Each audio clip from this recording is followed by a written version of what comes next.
Welcome to tonight's live stream. I'm going to get started in a minute. I just need to let everybody on social media know that the stream is going on right now.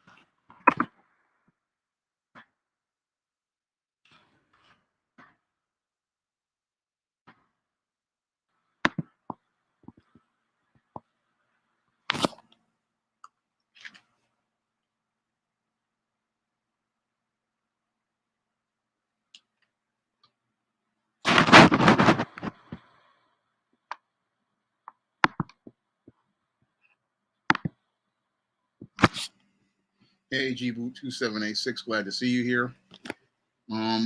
Before I go into tonight's show, I'll want everybody who's still here right now to go over to Gboot2786's channel and sub over there because I come on his show every Thursday. And if you want to catch me on his live stream, you can catch me on his live stream right over there.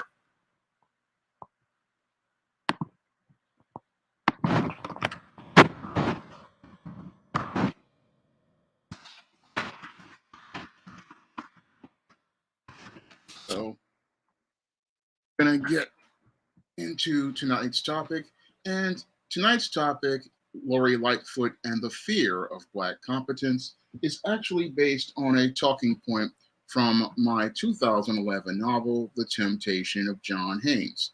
Now, Lori Lightfoot wound up losing the primary election this week and will not be getting a second term as the mayor of Chicago. And sadly, Lori Lightfoot isn't getting a term as the mayor of Chicago, not just because of her poor track record as alleged in the media, but she's really not getting that second term because she wasn't aware of a talking point I made in The Temptation of John Haynes. And that talking point is always be aware of the subtle politics transpiring around you. And many Black politicians often really aren't aware of the subtle politics transpiring around them. And oftentimes, this is what white supremacy uses to take advantage of not only Black politicians, but Black CEOs, Black managers, and even Black workers in entry level jobs. And what the white supremacist does is they take the Black individuals' lack of understanding about the social situation that they're in and use it as a way to go out here and sabotage them before they can even get started in their as related to the job that they're taking. And in the political circles, what happens is because many of these Black politicians are not really thinking critically about their whole vision of where they want to go, what happens is they wind up getting caught up in their emotions about the attention they are receiving from many of these white people in these high social circles, such as these dignitaries, such as these celebrities, and such as these politicians, that all they're thinking about is the clout that they can possibly get as related to being in that social circle, that they're not thinking critically about the direction they want to go in.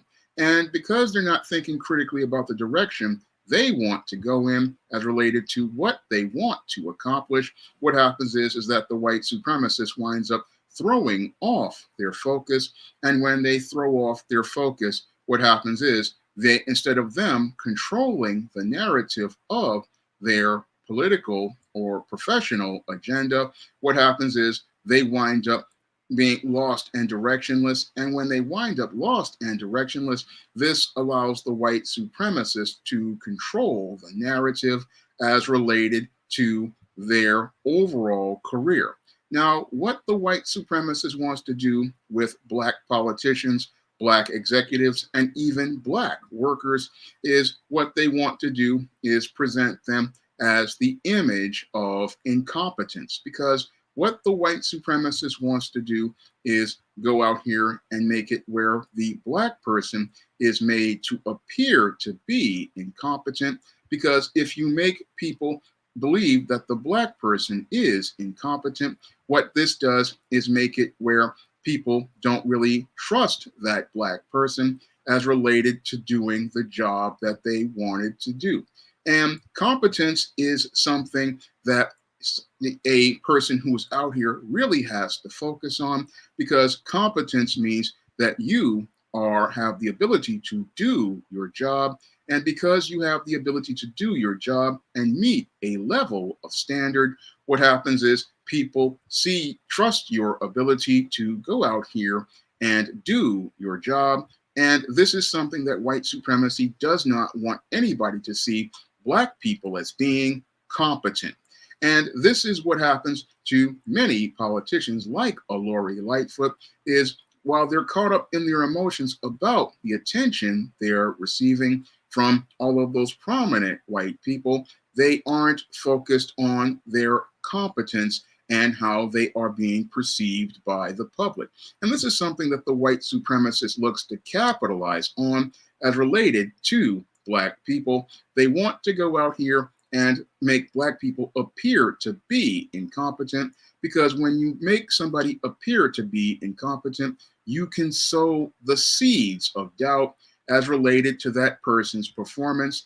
And when you sow those seeds of doubt, what that does is make people start to question that individual, especially if they are in a leadership position. Because when you're in a leadership position, you need to be competent, because a competent person is somebody that people trust as related to going out here and following orders and going out here and following in a direction, because people trust a leader who is competent, and they trust leaders that are competent because they can go out here and produce results. And this is the reason why many people go out here and will trust a person in a leadership position, because they have shown some semblance of competence. Unfortunately, as related to many of our black politicians and many of our black executives, what happens is that many of these individuals, they really don't have a track record of competence. And what happens is that the white supremacist uses this to their advantage to get in front of these individuals. Because what the white supremacist wants to do is go out here and present the black person as incompetent, and they want to present the black person as incompetent because they want people to see only white people as competent, because under the system of white supremacy, the person considered to be the most competent is the white supremacist. So the white supremacist is a very insecure individual. And as an insecure individual, what he wants to do in order to maintain power is to get people believing that he is the most competent person in the room. However, he really isn't the most competent person in the room. No, he or she is usually the most insecure person in the room. And they're the most insecure person because everything as related to their whole image of so-called superiority is based on a lie. And because it's based on a lie, what they want to do is go out here and present a black person as a scapegoat that will be the image that can be blamed as incompetent, so that people will never question or challenge the competency of the white supremacist. So what the white supremacist wants to do is go out here and pull up a smokescreen and go out here and push narratives that the black person is incompetent. And they've been using that whole narrative ever since the days of slavery and the antebellum South. They have had many of their intellectuals go out here and say that black people just aren't competent, they have smaller brains, they are of lower intelligence, and this is what they promote in their intelligentsia, to go out here and demean and demonize the image of Black people so that other people won't see Black people as competent leaders. They won't see Black people as being able to go out here and take responsibility, and they won't be able to go out here and handle situations. This is what the white supremacist promotes in their narratives, in academia, and in propaganda films like the movie The Birth of a Nation, which came out in the early 20th century. Because in the early 20th century, the film Birth of a Nation was designed to stoke fear in the public of Black leadership, and it was designed to stoke fear as related to the competency of Black leadership. The film Birth of a Nation was propaganda designed to make people believe that if Black people came to a place of economic and political power inside of the United States, what they would do is go out here and drive down the quality of life in the United States, and that things would be so bad that they would need the Ku Klux Klansmen to restore order.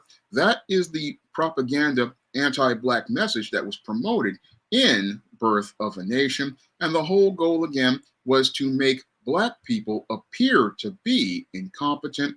And the whole goal of that film was designed to challenge Black competence and make it where people did not trust a Black person to go out here and be a leader in any sort of economic or political position, even though Black people were out here in economic and political positions in their own towns like Rosewood and Black Wall Street. And because white supremacy did not want to see Black people's competence being presented as a norm, because it would refute many of the narratives and propaganda they promoted, what they did was go out here in order to maintain their smooth world so that they would have no problems and obstacles or resistance from a Black economy. What they did was look to destroy these towns in campaigns of terrorism. And they looked to destroy those towns because those towns basically were actual refutations as related to the narratives that the white supremacist wants to promote, which is that Black people aren't competent, and that the fact that Black people do not need any of the support from the white supremacist or any other person in the United States.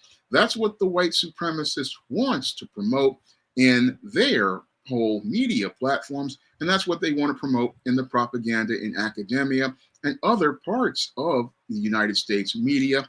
That's what they want to promote, that Black people aren't competent and that Black people need a white savior to go out here and protect, save them from themselves. And they need whites to go out here and protect them from themselves, because that's what they want to do, is present the image of incompetence. Because if you present Blacks as incompetent, what happens is this creates a mindset in Black people that they cannot go out here and handle power. And that's what the white supremacist wants to do as related to politicians like a Lori Lightfoot. What they want to do is play a chess game where they wind up getting a win every time, because the entire game is completely rigged. And when it comes down to the American political system, as related to Black politicians, the game is usually rigged, and it's rigged because what the white supremacist wants to do is not win elections, but what they want to do is make it where the Black person appears to be incompetent.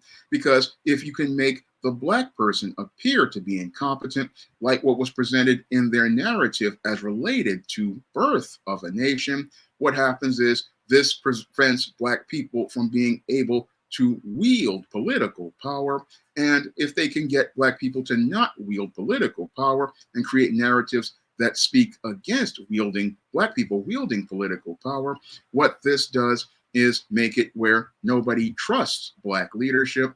And even worse, this shatters Black self-confidence because with competence comes confidence, because a competent person is an individual who has a belief in themselves that they are capable of doing the work that needs to be done, and they understand the process for getting work done.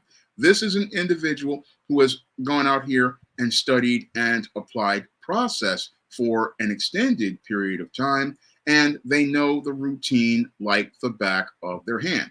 For example, I have been doing digital publishing for over 10 years. And as an independent publisher who has worked on numerous digital platforms, I understand the entire process of putting a book together from start to finish.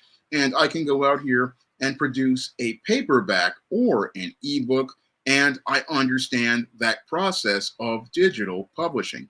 Moreover, I also have learned the process for different techniques of writing, such as writing novels, writing nonfiction, and writing screenplays. And I am somebody who understands the whole craft of all of these different styles of writing. And again, that is competence. And I am confident in my competency, in my abilities, that I know that I can go out here and work on any project and get it to the finish line.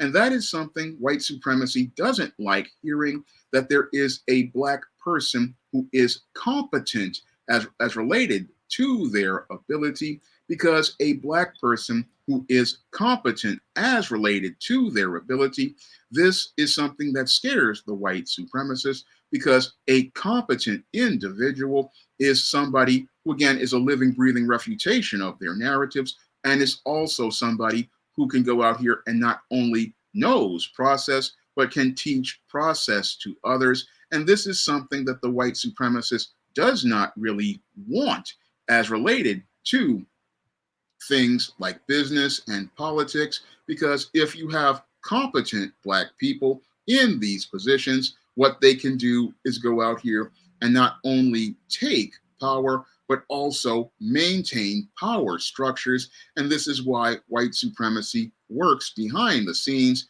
whenever they go out here and present one of these Black candidates. And many of these Black candidates, they're thinking that they've actually got a fair chance, not understanding the white supremacist is already set up the game for them to lose even before they started to play.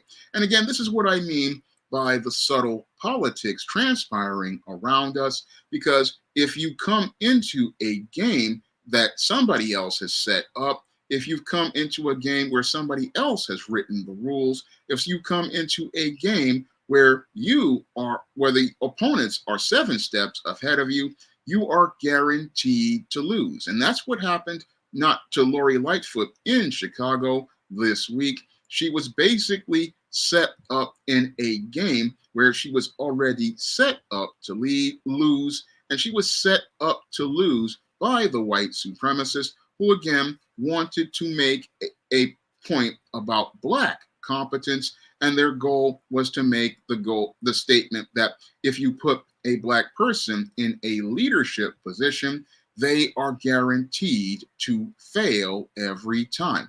This is a narrative that white supremacy has promoted in its media for over a century, and they oftentimes go out here and use real politicians to go out here and prove their point.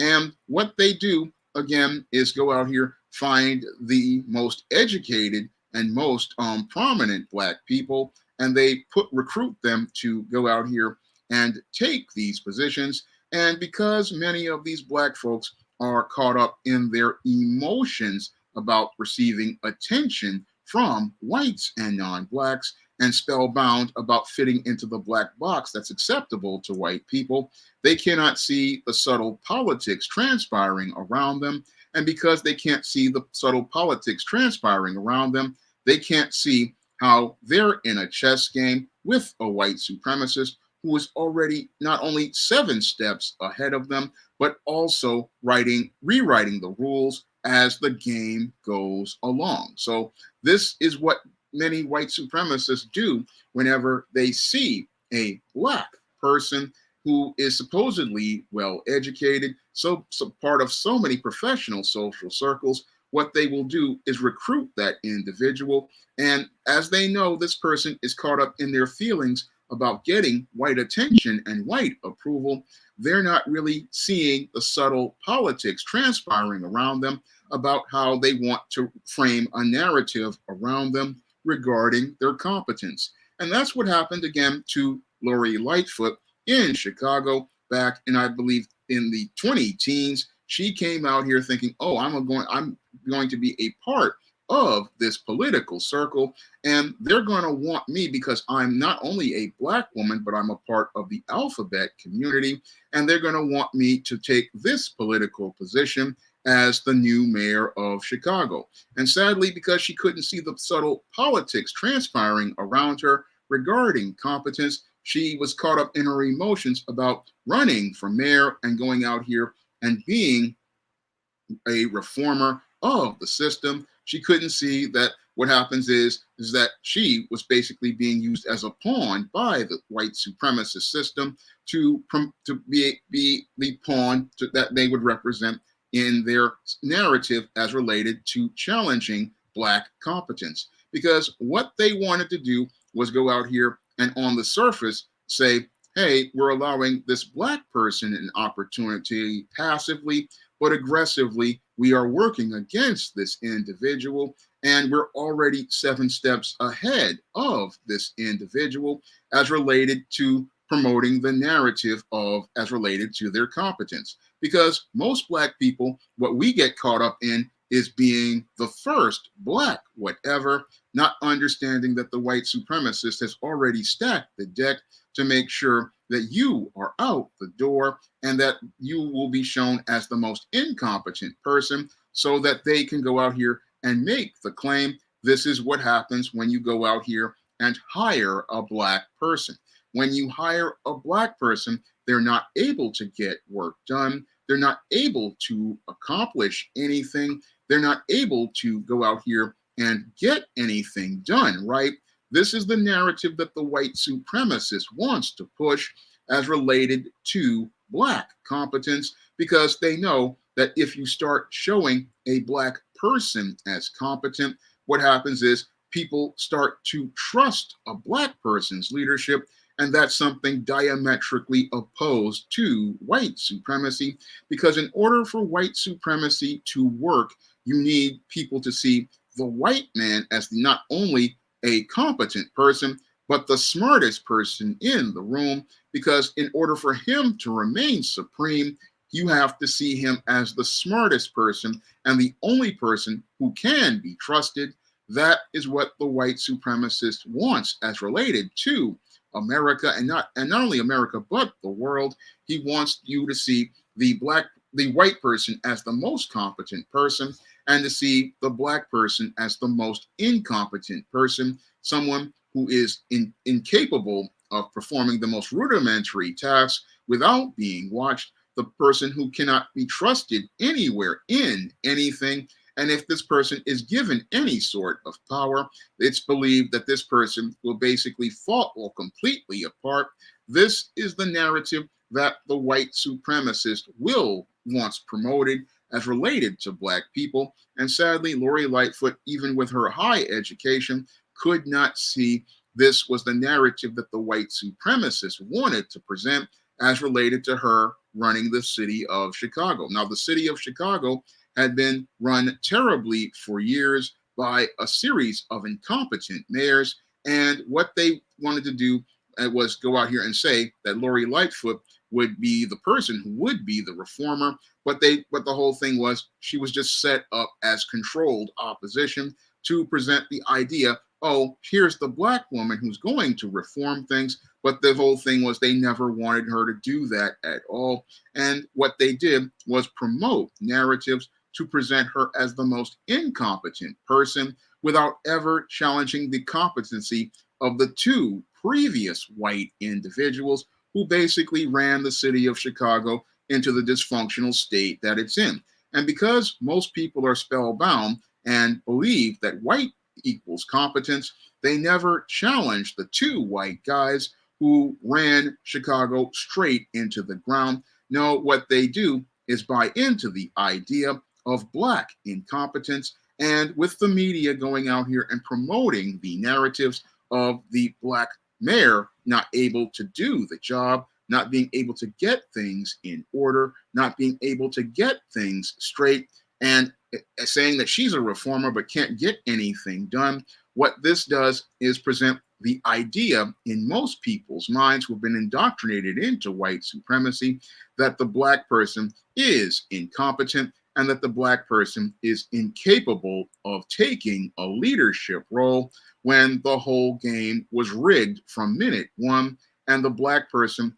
was never had an actual opportunity or fair shake to go out here and work towards solving any problems, because the white supremacists never really wanted the problem solved. No, what the white supremacists wanted to do was basically make the person appear to be a failure, and they basically rigged the game to make the person fail at each and capable time. So what they do is go out here, and as you're trying to do your job, they give you a lot of resistance, and the resistance is designed to go out here and make it where you cannot really perform the way you want to perform. So that's another trick that white supremacy does. They'll give you the job, but then they'll make it where you won't be able to go out here and do the work. So every time you try to go out here and do the work, what will happen is you will run into hard resistance, and the hard resistance is going to come from every direction, and nobody's going to be able to do any sort of work. And as you're not able to do any sort of work, what people do is start questioning your competence. And as they start questioning your competence, what they do is start to challenge your leadership, and they start to think that it's okay to undermine your authority. This is what the white supremacist wants to go out here and sow the seeds as related to many black people who are working in different positions. And what they want to do is make it look like, oh, the person is out here incompetent. And if they're incompetent, we cannot trust their leadership. We cannot trust their ability to go out here and get things done. And as things start to deteriorate because you're getting stonewalled by people who do not respect your authority, do not respect your ability to lead, what happens is, over a course of time, what happens is this individual is not able to perform to any sort of standard, and everything starts to fall apart. And that's exactly what not only happened to Lori Lightfoot, but it also happened to David Dinkins here in New York. And what happens is they start challenging your competence, starts challenging your authority, and then you have people under you undermining your authority, and as your leader, as your ability to lead gets undermined, the place that you're in starts to turn into chaos. And it starts to turn into chaos for women like Lori Lightfoot, because they are out here looking to clout chase with many of the whites and non-blacks, thinking that these people want to help them elevate to a higher position. But these people are not interested in seeing any black person elevate to a higher position or maintain their position. No, their goal is to take that black person out, because they believe that this black person is the weakest person in the room. And the irony is that as they're looking to bootlick many of these individuals to gain social favor and social clout, what happens is they don't see how they're coming from a position of weakness, because what you're doing is giving your enemies more information to use against you.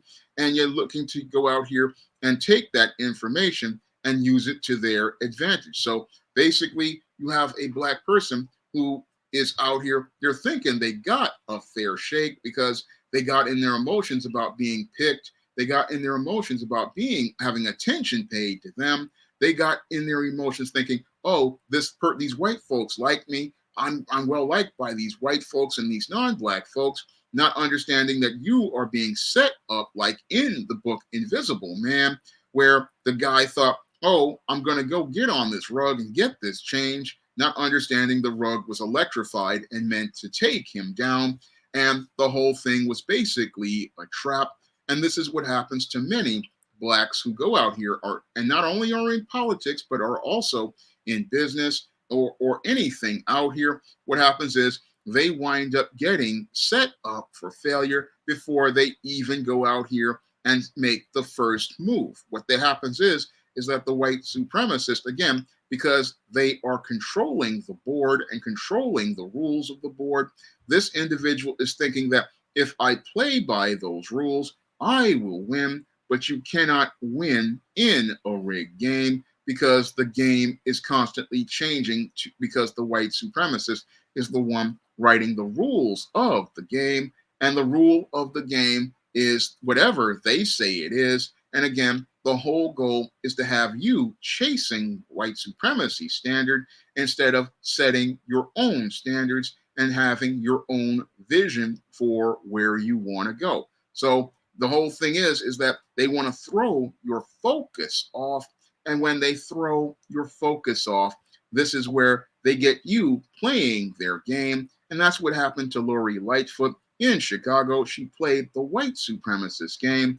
And when you play the white supremacist political game, you are guaranteed to lose in 4 years. And the white supremacist usually has a 4-year plan because white supremacy is extremely patient because they play a long game. And because they play a long game, what they do is go out here and are patient enough to go 4 years of setting up a black person and then hitting the punchline where this person loses, but the person is caught up in losing like Lori Lightfoot was, thinking, oh, it's racism and sexism. No, it's not just racism and sexism. The white supremacists basically set this woman up to fail from the first minute they saw her, because in the first minute they saw her, they saw a patsy, and that patsy was somebody they thought they could get over on as related to the punchline of their cruel joke. Because their cruel joke is all about making the black person appear to be the most incompetent person in the room. And the punchline of the joke is to say that no matter how educated this black person is, no matter how many prominent degrees this black person has, no matter how many fraternities and sororities that this black person is a part of, they are not as smart as the dumbest white supremacist, because if they weren't as smart as the dumbest white supremacist, they wouldn't have gotten over on them. And that's the whole cruel joke that the white supremacist is playing on played on Lori Lightfoot, and played on David Dinkins, and played on many educated black folks. The white supremacist loves to play the joke where they set up the black person into a high position and then watch as that person flounders and fails. And as they flounder and fail, the white supremacist gets a good laugh because they're saying that this person isn't smart enough to outsmart the white supremacist as related to their system, because they can't see that the minute that they lost was when they agreed with them, because the white supremacist, once you agree with them, the white supremacist is already 7 steps ahead of you in the chess game that they're playing. And as you're on the board playing from your emotions and not thinking critically, what the white supremacist is doing is setting you up to lose. And that pattern of losing starts with the first year where they're having you run and they're getting you caught up in your emotions. You're celebrating the fact that you're going to be the first black whatever. You're celebrating the fact that you're going to be this big success, and you're caught up in the dreams that you're going to have about being in this prominent position. As you're caught up in your emotions about what you're going to do and the clout you're going to receive, you're not really thinking critically. And this is where the white supremacist gets the advantage over someone like a Lori Lightfoot or a David Dinkins or an Eric Adams. They get the upper hand over these individuals because they're so spellbound and looking to fit into that black box that's acceptable to white people. And not only the black box that's acceptable to white people, but the top of the boxes that are acceptable to white people. And they're looking to go out here and make compromises with white supremacy to get in that top box and stay inside of that top box. And as they're looking to go out here and look to stay inside of that top box, they are looking to go out here and do anything to seek that white person's validation and approval and the approval of those non-blacks who are paying attention to them. And because they're so busy looking to get the attention and approval of those whites, they don't understand that you are basically giving information to the enemy.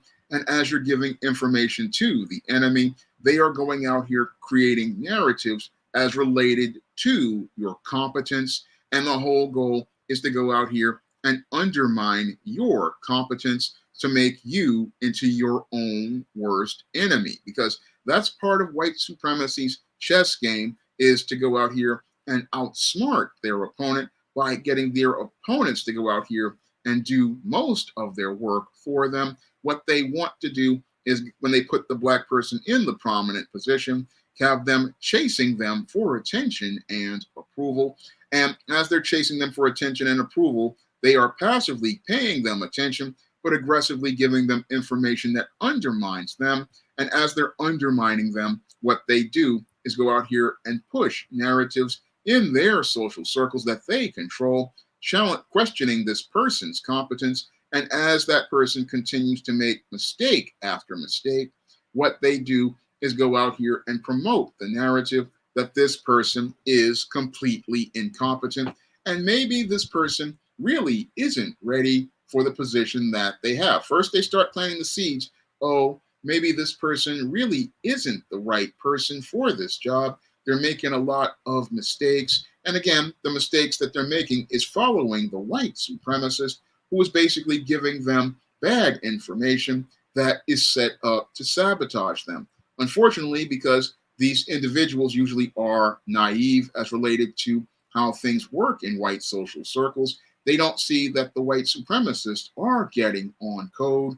And as they get on code, they are working to sabotage this black person who believes in the rainbow and is caught up in their quest for white acceptance, to not understand that these white supremacists are getting on code. And as they get on code, what they want to do is start formulating the narrative in year one as related to challenging that person's competence. And as they're challenging their competence, what they're doing is going out here, making a couple of pieces, talking about maybe this guy doesn't really have a good vision. And then as things are starting to deteriorate, because what many of these individuals are doing is just making a lot of stories about different incidents and taking things and blowing them up, what they do is get people to start questioning the person's competence. And then in year two, we start to see people, as they're questioning the competence, looking to start questioning this person's authority.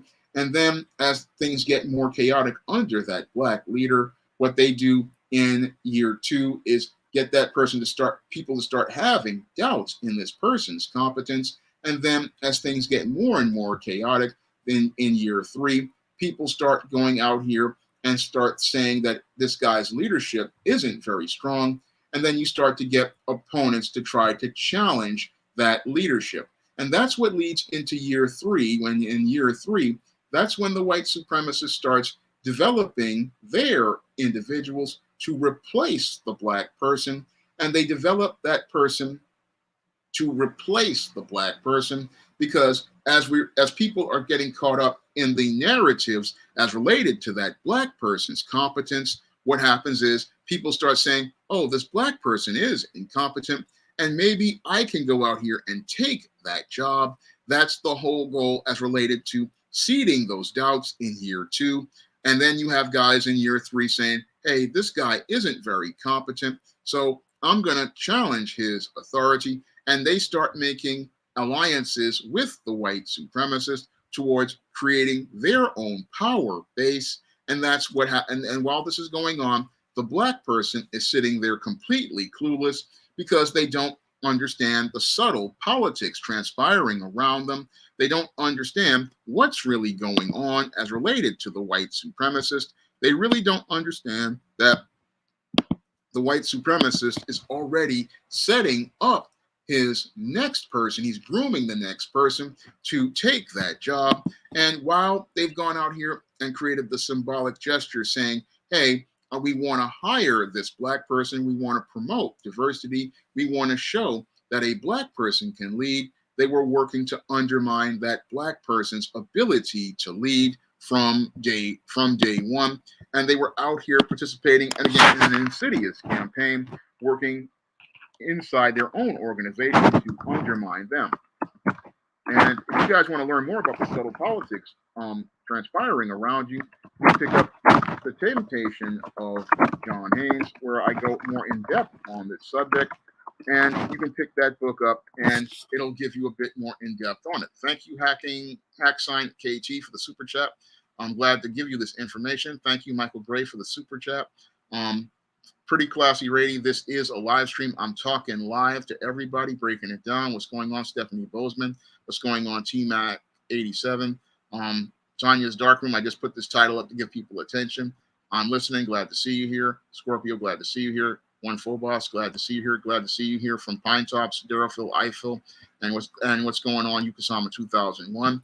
I wanted to do this live because I want people to understand that there's more to what happened with a person like Lori Lightfoot losing, like Mr. Superboy talked about, because you have to understand there's a lot of moving parts going on behind the scenes, and a lot of it isn't just about race, it's about white supremacy, and white supremacy challenging black competence, because again, the goal is to present black men and black women as incompetent, so no one will trust our ability to lead, and to sow the seeds of self-doubt inside of black people that they won't be able to trust their own ability to lead. Because if you sow the seeds of doubt inside of black people, they won't believe in themselves as related to being the leaders that God wants them to be, as the man being the head of the family or the woman being the helpmeet. They want you to go out here and doubt your ability to lead, because they believe if they can get you to doubt yourself, you will look to depend on white supremacy to get your economic and social needs met.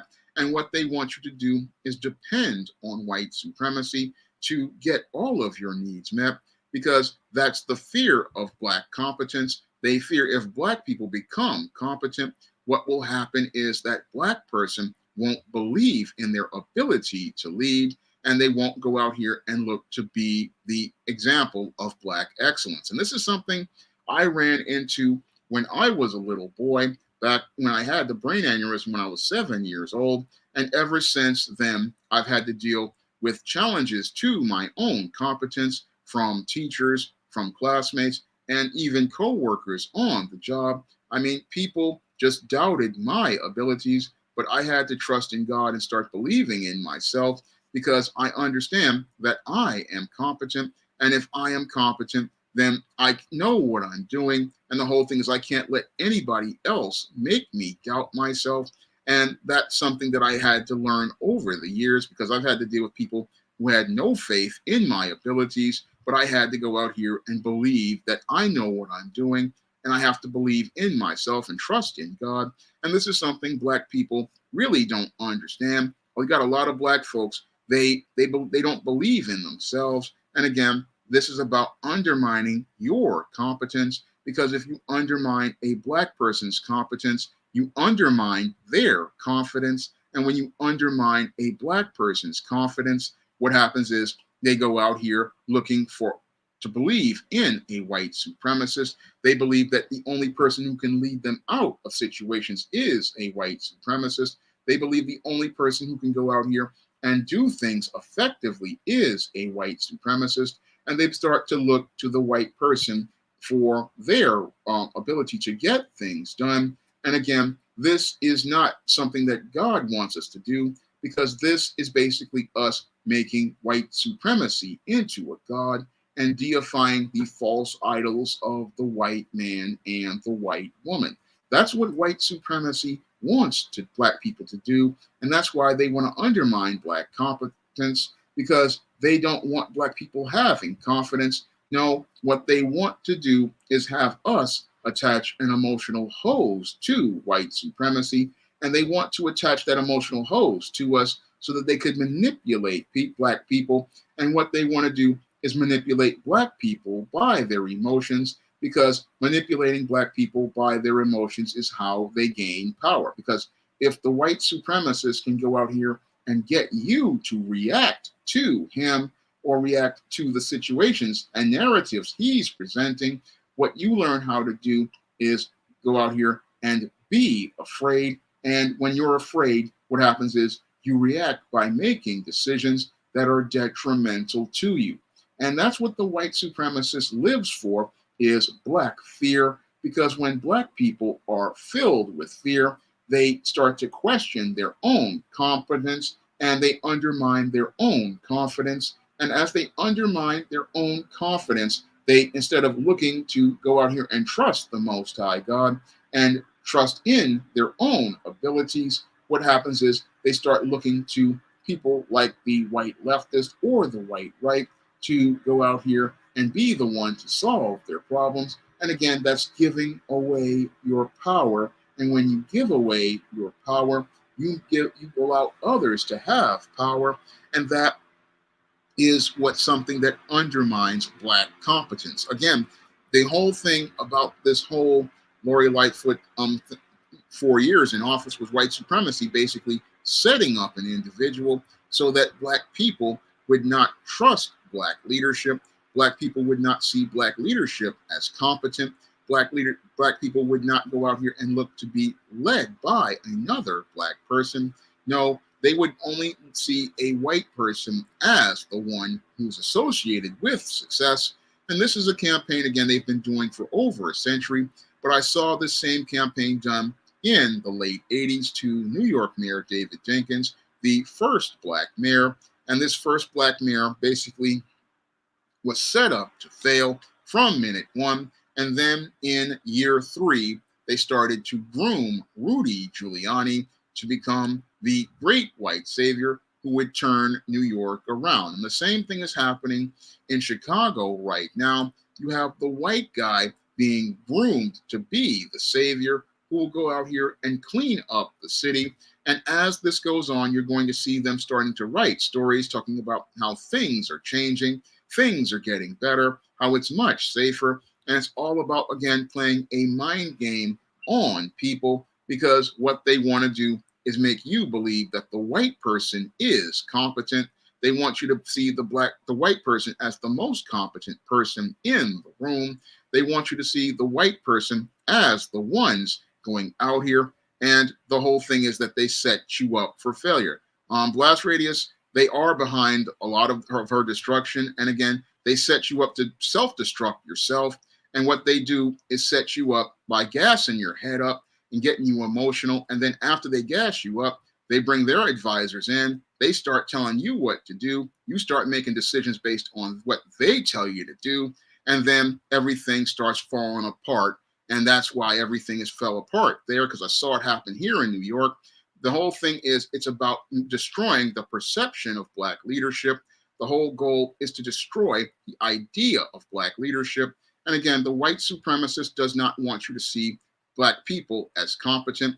And they want you to see every time there's a black person put in charge of something, everything is going to fail. The whole narrative is creating a perception in your mind to associate black with failure, black with incompetence. And that's why they hate guys like Bill Cosby. That's why they hate guys like Michael Jackson. That's why they hate guys like Prince. They hate them because they are examples of black competence. They are examples of black success. They are examples of black excellence. And they don't like the idea of black excellence. And that's why when they see guys like a Bill Cosby, a Michael Jackson, or a Prince, they want to be able to sabotage those black guys. And again, when they can't really destroy these black men, what happens is they look to find ways to take those black guys out. Again, it's all about making a narrative. Oh, this black man is incompetent and he's not somebody who's out here capable of handling business.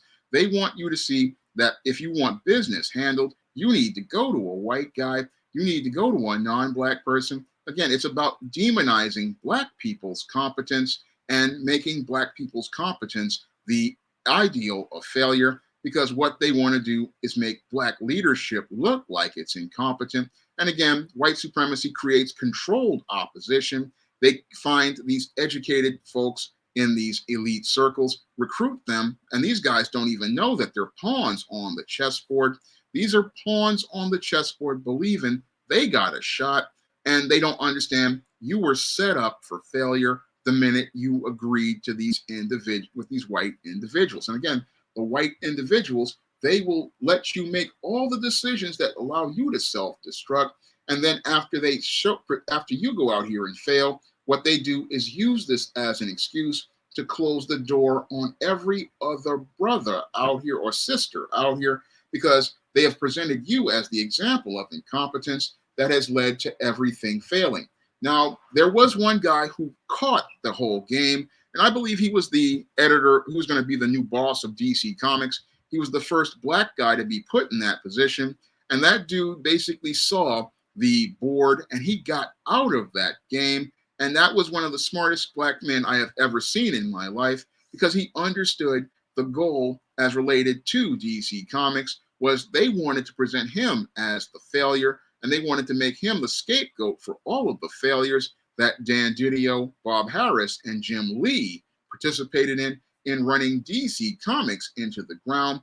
And that brother, once he was appointed to that position, he was 7 steps ahead of them. He got his money. And then once he got his money, he exited DC Comics because he saw what was happening there. And he said, nah, you're not going to make me the face of failure. You're not going to make me the face of incompetence, because that's what the white supremacist wants to do with these black bootlicks, these black politicians, and even the average everyday brother. Again, what they want to do is make you the face of incompetence, because what they want people to do when they see a black face is say, hey, that guy is incompetent. That guy, I don't think he can do this job. They want to sow the seeds of doubt as related to your abilities as a leader. And this is what white supremacy wants to do to most black people, in not only in politics, but on the job.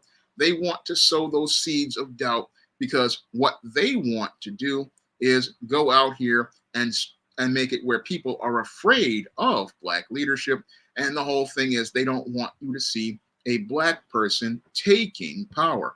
And they don't want you to see a black person taking power, because if a black person is taking power, that means people are not looking at the white person as the face of competence. No, they are looking at the black person, and they're saying to themselves, hey, we can trust this black guy. And they know that, okay, we can trust this black guy to do what needs to be done. And that is the thing that the white supremacist doesn't want, because they want everybody looking at them, because they fear if people start asking critical questions about guys like a Bill de Blasio or a Mike Bloomberg, they start going, hey, maybe these white guys ain't as smart as we say they are. And maybe these white guys are not competent. Maybe we need to go out here and go find some of these brothers out here. And they know that that would erode their base. And it would go to what Professor Black Truth talked about. We would go from a system of white supremacy to a system of justice. And that's something the white supremacist doesn't want to do, because as they have their system where they present black people as incompetent, what they can do is use that system to go out here and, as Professor Black Truth has talked about, go out here and give out their freebies, giveaways, and givebacks and whatever, all the stuff that they give to many of the white guys.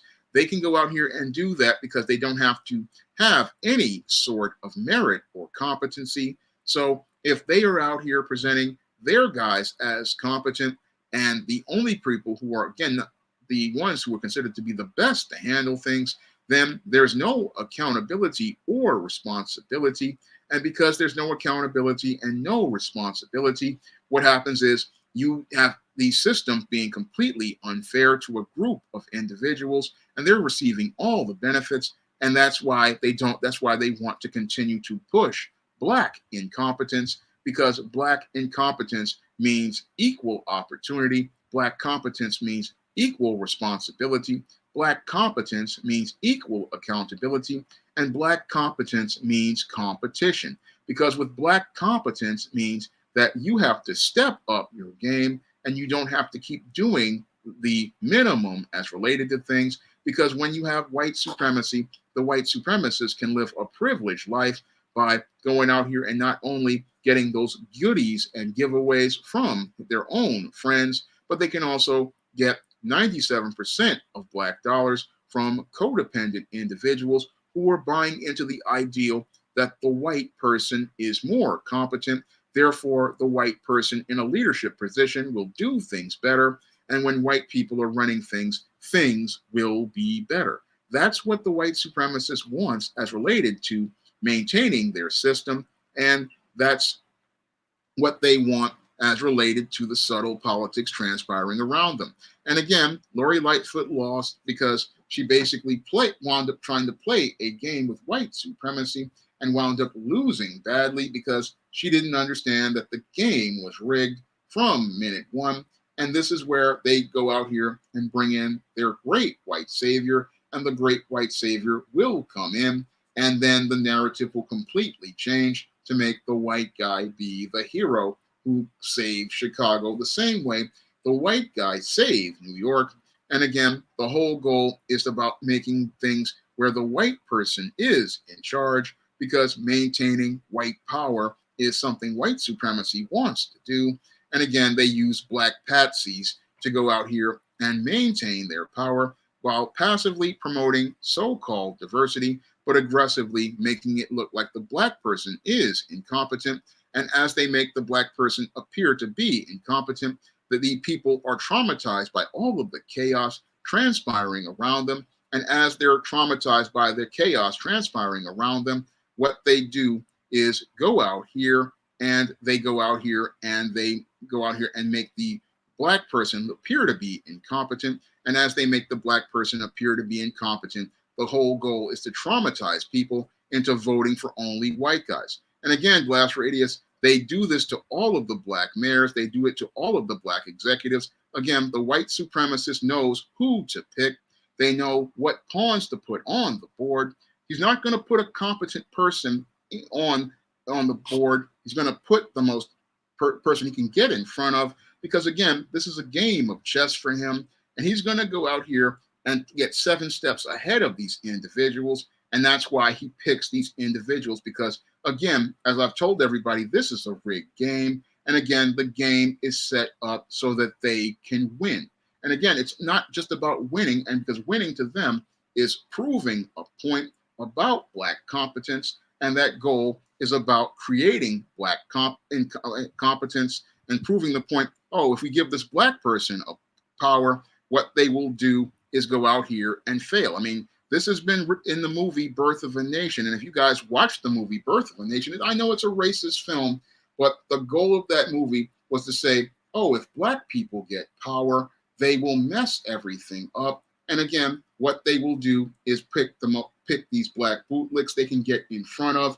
They know that they've studied these guys. They've studied their psychology. They can read a person, and they pick the guy they can get or the girl they can get in front of. And they use this individual because it's all about promoting their narrative. And I know it's hard for people to figure this stuff out because, you know, they don't understand that they get in front. They find people they can get in front of, just like they get with these entertainers. You find the guy who you know how he's going to spend the money, because what you want to do is make sure that the money goes back to you. I mean, with these NBA players, they know what Black guys to go out here and get. They know who's going to go out here and get spellbound and caught up in white women. They know who's going to get caught up in being a part of the white power structure. And that's why they pick those guys. because they know that they can get the power over those people. And again, this is what they do again as related to Black incompetence. They know they're going to get in front of this person. They've studied this person's behavior. They've studied them from a psychological perspective, and they know how a lot of Black people become spellbound and how they look to fit into the black box that's acceptable to white people. This is something many people aren't really looking at, but I have looked at it because I can look at a big picture. I can look at what they do as related to these Black politicians, these Black executives. They go out here and they look for these Black guys who they know they can get in front of. And because these people, again, are enamored and caught up in the attention of receiving attention from prominent white people, they're not really critically thinking. And because they're not critically thinking, they're not having their own vision for where they want to go. And when you don't have a vision for where you want to go, what's going to happen is you're going to get steered. And if you get steered, you're not leading, you're following. And if you're following, you can get taken advantage of by these white supremacists who go out here and look to control your narrative. And as they're writing your story, creating your story about you, they are presenting you as the most incompetent person that is out here. And as they're presenting you as the most incompetent person out here, they're sowing seeds of doubt in their social and business circles. And as they're sowing those seeds of doubt, you're not able to go out here and lead effectively. And as you're not able to lead effectively, what happens is people start doubting your decisions. They start questioning your ability to make decisions. They start challenging your authority. And then instead of you being able to lead, you wind up getting undermined. And over the course of 4 years, what happens is that they start grooming the next person, saying, you know, he's not really doing the job the way it needs to be done. We could get you to go do this job. They start whispering in the ears of the people in your inner circle.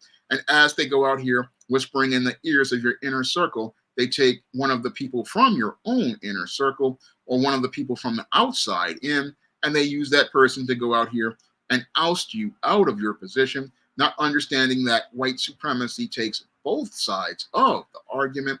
And as it takes both sides of the argument, they are basically taking both sides so that they can say they made the Black person a success, but they also made the Black person a failure. And as they made the successful Black person a failure, we're going to bring in a white guy to fix the mess that the other white guy made, but you're holding the Black person accountable for, again, making the Black person the scapegoat for all of the failures that were made in the past. I mean, this is a pattern that white supremacy has done for many years to Black people in many prominent positions. I mean, this was even done to Barack Obama because there was no hope of him changing anything. And he was just going along to get along, not understanding they were making a narrative to demonize him.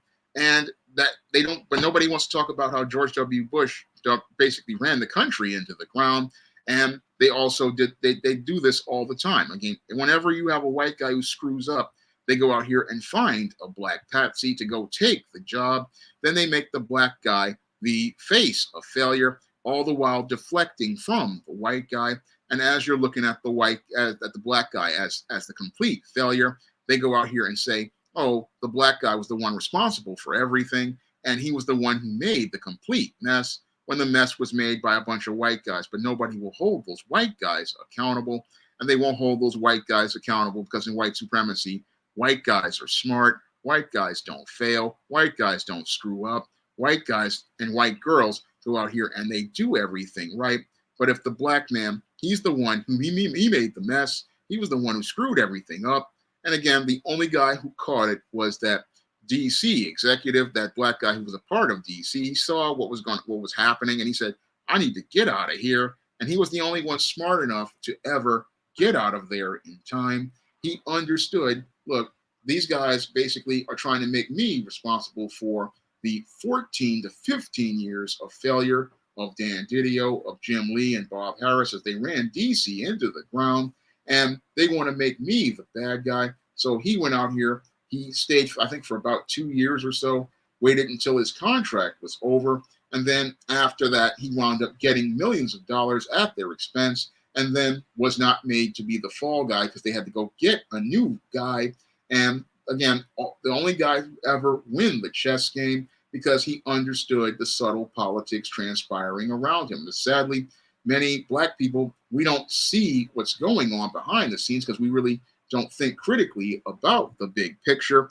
And they don't really think about the big picture because we're in our emotions about, oh, I'm the first black, I'm a successful black person, I'm in these circles with these prominent people, I'm surrounded by celebrities, I'm surrounded by people who are wealthy, I'm surrounded by these people, I've never been around these kind of people before, and they use that again to their advantage, and they use that to their advantage to take advantage of a gullible black person. And that gullible black person, they don't understand that if you don't have your own inner circle, you don't have your own people, and you don't have your own vision, what happens is they start questioning and challenging your competency. And you could go to the best universities like a Barack Obama or one of these other guys, or you could even be a street dude. And again, it's all about questioning your competency. And again, the whole idea, again, is to sow not only those seeds of doubt in you, but to sow those seeds of doubt inside of the masses, especially the black masses. The whole thing is, again, about if people question your competence, they don't have confidence in you. And if they question your competence, they start to lose their confidence in you. And when they lose their confidence in you, they don't trust your ability to lead. And when they don't trust your ability to lead, what happens is you wind up being somebody who cannot be able to maintain your authority. You're not able to maintain order. And as you are in your leadership position, things start going into chaos. And as they go into chaos, the others start to take control. And this is the paradigm of black leadership in this country. And a lot of people will say, oh, it's just one black mayor or two or three black mayors, but this is a pattern with all of them. The pattern, again, is that the white supremacist wants to go out here and make you the example of incompetence. And the whole thing is nobody ever wants to look at the white guy and say he's incompetent, even though he's grossly unqualified for the position in a lot of cases. You got a lot of white guys who get jobs in politics and business, who run companies into the ground, but those people can go get jobs again, and nobody ever questions their competence, but they are allowed to have the false veneer of confidence and usually just arrogance to believe that they can come back and go work for somebody else again. And I've seen this happen with many of these white executives. They'll go out here, run a company into the ground, and then have the audacity to say, I want another executive position. And because in the system of white supremacy, these people get a lot of goodies and give backs and favors, they will give that person a second chance to run another company into the ground. That is what happens as related to white supremacy, because they want the white man and the white woman to be the image of competence. They want the white man and the white woman to be the image of success. And they would rather sweep a white person's failures under the rug rather than go out here and acknowledge the successes of a black person. This is something white supremacy, again, has done for over a century. You can have black men and black women going out here presenting success, promoting success, and achieving success. And what they will do is minimize our success and our accomplishments. And what's even worse is that they'll get spellbound black bootlicks to go out here and minimize the success of our leaders and our icons. What they'll do is look to minimize it because they don't want anybody to see the image of black competence, because black competence means that black people are confident about being black.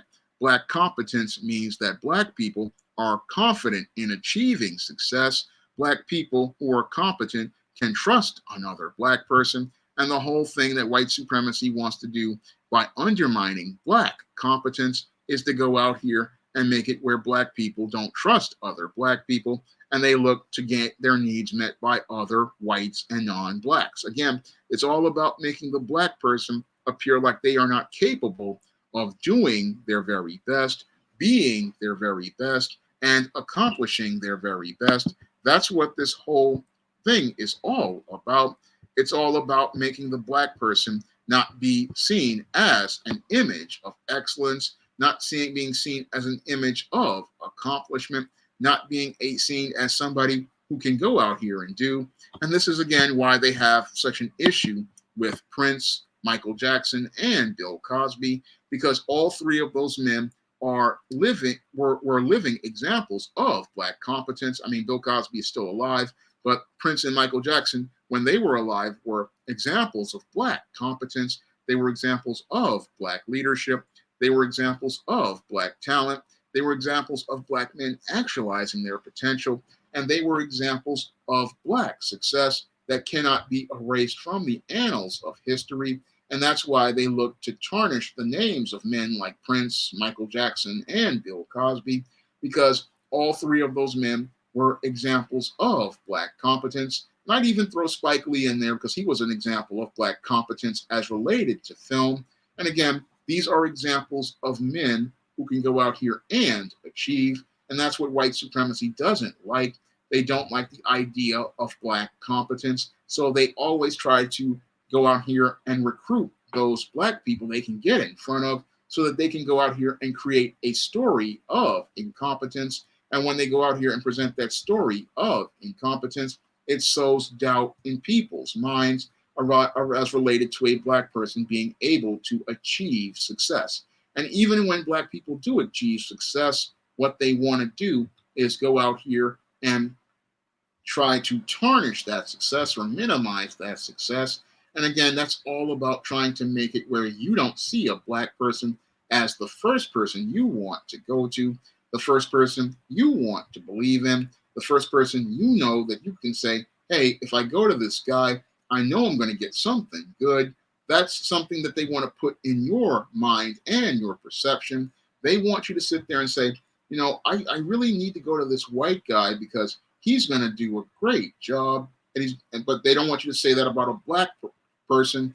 They don't want you to say, hey, this black guy can really go out here and do this. And they don't want you to see the content of that black person's character. No, they want you to associate black with failure. They want you to associate black with losing. They want you to associate black with incompetence. And again, this is what they do, again, because many of these black politicians out here, they are controlled opposition. And again, the white supremacist only picks those who they can get in front of.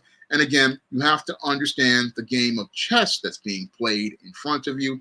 And that's something that I tried to do when I was writing my novel, The Temptation of John Haynes, was trying to show you how the game is played. Because as John Haynes becomes the CEO of Morris Phillips, he starts to see that there's a bigger picture, and he starts to understand that he cannot go out here and play by other people's rules, like the devil's rules, because if he plays by the devil's rules, he's going to lose. So that was a point I was making in The Temptation of John Haynes, which is a book that I wrote way back in 2005, because I really wanted black people to understand, you know, the black CEO, they have to really watch how they move in that business, because everybody in that business is out to make sure that a black man is not going to stay at that business.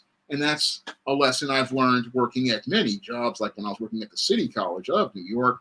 I mean, I've learned a lot about how they try to undermine black competence, how they try to undermine black confidence. I mean, when I was working at the library, I mean, people were saying I was doing a good job, but then had this professor, he didn't like the idea of a black man working at his circulation desk, because a black man having even that little bit of power made them uncomfortable.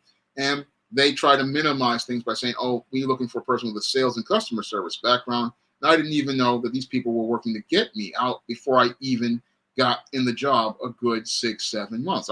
Because again, this happens not only to black politicians, it also happens to people like myself in low-level jobs. And again, it's all about creating the fear that if we put a black person in a job, they won't be able to do it and that they will mess things up.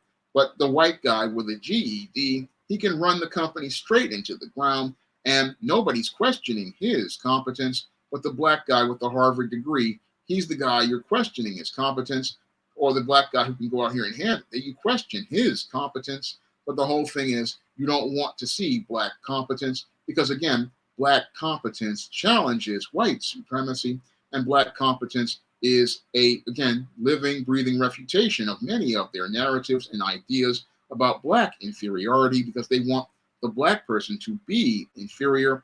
They want the black person to be seen as less than. They want the black person to be seen as less intelligent.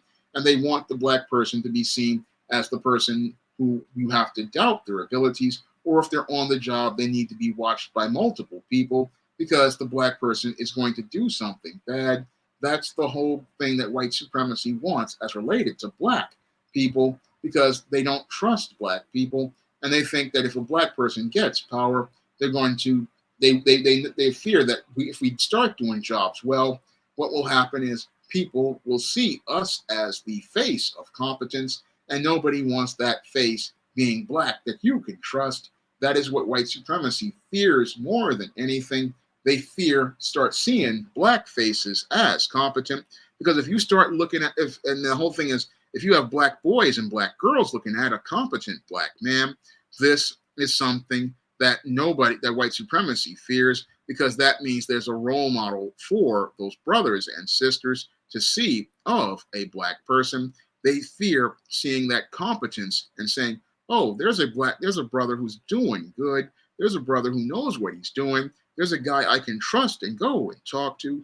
They fear having that black person because they fear that that person not only is going to be confident enough to take power, but that person is going to be confident enough to go out here and find like-minded individuals and start building a economic or political power base. That is the fear of white supremacy as related to a black person who is competent, because competent people can go out here and build. Competent people can go out here and solve problems. Competent people can go out here and handle business. And competent people can go out here and train others to learn techniques and process. And this is the fear of black competence, because when you have competent people who know their craft, competent people who know their skills and their brothers and sisters, that is a group of individuals who will improve the quality of life in a black community.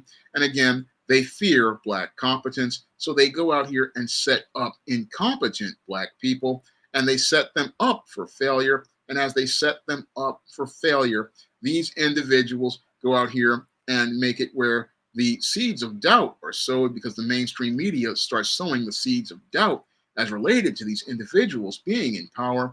And the whole thing is, this prevents competent people from coming to the lead.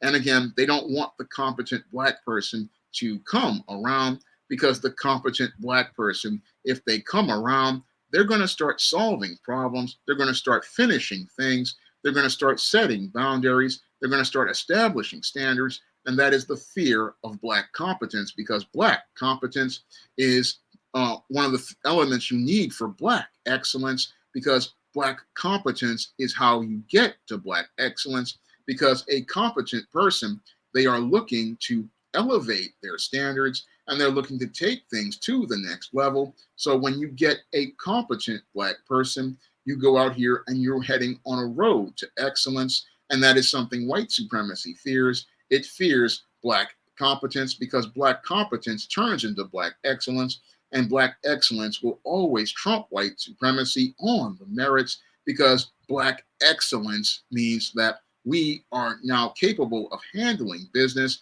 And that's the thing that has guys like Scott Adams quaking in their boots, talking about he wants to get away from black people.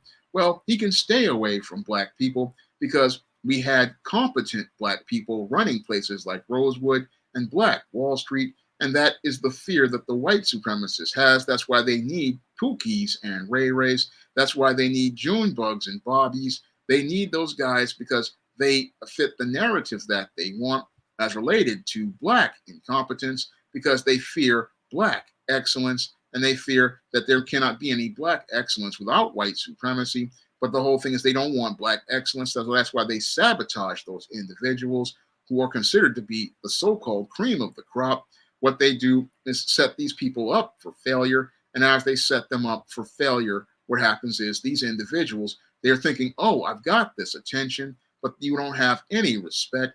And you don't have any respect because they saw you as a tool from minute one, and they saw you as a tool they could get in front of in their chess game. And sadly, we get so many black folks who get, like Lori Lightfoot, who get checkmated because they don't understand the principle I talk about in The Temptation of John Haynes about understanding the subtle politics transpiring around them. Now, if you want to pick up your own copy of The Temptation of John Haynes, you can pick up a copy of paperback and Kindle format on Amazon.com by clicking the link in the chat. And let's see how many likes do I have. I think I have 38 likes and 36 in the room. That looks really good. So let me check this one more again. So we got 38 likes and 36 in the room. So this was so with that, I want you guys to again pick up the copy of The Temptation of John Haynes on Amazon.com, where I go in depth on this. And I'm asking everybody to go out here and pick up the latest John Haynes series book, John Haynes Godbreaker, on Amazon.com. This book is officially going to launch on March 31st, but you can get a paperback copy right now if you want. And both of these books in John Haynes they show you a lot about what's going on. And again, I understand this whole process, and I want you guys to understand it. So really want to thank everybody for coming out to tonight's stream. And again, I'm asking everybody to go out here and pick up some of the books on the SJS Direct this weekend. I'm having a bit of a slow sales period, so I'm trying to rally to get the sales up. So I'm asking everybody to head over to Amazon.com and pick up some of the books, like The Temptation of John Haynes. And I want you guys to pick up these books because they're positive black fiction. And again, got a lot of positive black fiction on there from the SJS Direct imprint. And I also have some great nonfiction like The Man Crisis on there. So it's greatly appreciated if you go over there. And if you guys want to, again, donate to the channel and help me be able to stay on the air, continuing to do streams, you guys can donate to the Cash App by clicking the link in the description box. I get 100% of those funds if you donate there, or if you donate to the Patreon, which has been extremely anemic these days. So I'm really asking for some support as related to the channel so I can continue giving you guys great live streams like this. And again, I really want to share this information because I want people to understand that it's not just about a candidate like Lori Lightfoot. This is about promoting a narrative about Black people and competence. And I want people to understand that Black competence is how we build Black confidence, and Black confidence is about we grow as a people.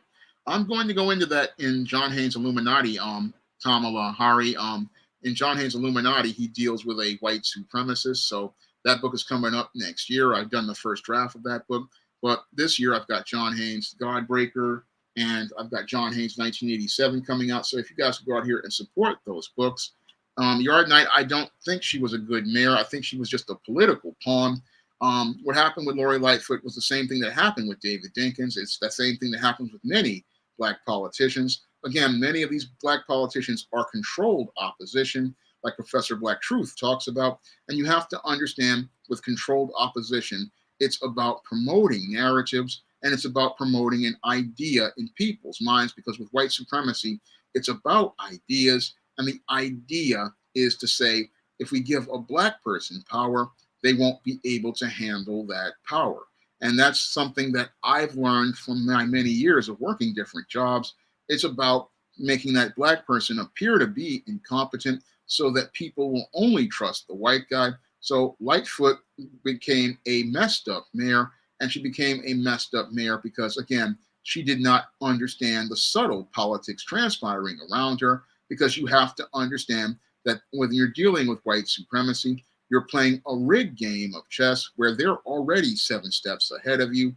And if you play this rigged game, you're going to get the result that they desire. And the result they desire is to present you as incompetent so that no one will vote for another Black candidate. and black people won't gain any political power. This again was done with David Dinkins back in 1989. And again, it was done to many other black mayors. And again, many of them did not have the critical thinking skills to understand that they were being set up, and they were being set up for failure. And they didn't understand that you were set up to be presented as incompetent. They were writing hit pieces about them. They were going out here creating polls, and they were going out here manipulating narratives. And as they were manipulating narratives, they were making the mayors appear to be incompetent who were black. And again, this is about preventing the black people from having political power. And again, as they're messing you up, they're grooming either a white or a non-black person to take that job. And then they will present that person as the most competent person in the room, especially if they're a white guy. They will go out here and, again, set you up. This is what happens. And again, a lot of black people, they just go, oh, Lori Lightfoot was a bad mayor. But the whole thing is to get you to not vote for black mayors for the next 30 years, like they did with David Dinkins and like they did with Barack Obama. They want to get you to the point where you never want to see a black person in power because you don't trust the competency of that individual. And because you don't trust the competency of that individual, you don't have faith in their ability, you will never consider hiring this person for any position of politics or any sort of executive position or even a position at a place like a library circulation desk. It's all about pushing the narrative so that white supremacy can have their smooth world where they believe that black people are incapable of doing anything at all. And with that, I'm going to get ready to wrap up tonight's stream. And I want to thank everybody for coming out to tonight's stream. And I hope you'll be there for next week's stream. And I hope everybody has a great weekend and everybody has a good night.